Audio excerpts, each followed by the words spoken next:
Guys, இது என்ன மாவு தெரியுதா? கோதுமை மாவு. இது ஒரிஜினலாக கோதுமையிலேருந்து அரைச்சி எடுத்த மாவு. இதுவே நம்ம சூப்பர் மார்க்கெட்லலாம் கோதுமை மாவுன்னு சொல்லி விற்கிறாங்க. அது எப்படி இருக்குதுன்னா, ரொம்ப வெள்ளை வெள்ளைன்னு இருக்குது. சப்பாத்தி போட்டாலும் வெள்ளையாக தான் இருக்குது, பூரி போட்டாலும் அப்படி தான் இருக்குது. ஆக்சுவலாக அதில் பாதி மைதா தான் சேர்ப்பாங்கன்னு நினைக்கிறேன். ஆனால் இதுதான் ஒரிஜினல். எவ்வளோ ப்ரௌனாக இருக்குதுன்னு பார்த்தீங்களா?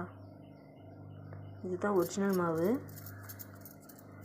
கடை கோதுமை மாவு எப்படி இருக்குதுன்னு காட்டுறேன். பார்த்தீங்களா? இது கடையில் உள்ள மாவு, குத்து விளக்கு மாவு. இது எவ்வளோ ஒயிட்டாக இருக்குதுன்னு பாருங்கள். சாம்பிளுக்கு எடுத்து வச்சுருக்கேன், கொஞ்சம் அவங்கள்ட்ட காட்டுறதுக்கு. இது தூக்கி காட்டும் போதே ரொம்ப வெள்ளையாக இருக்குது.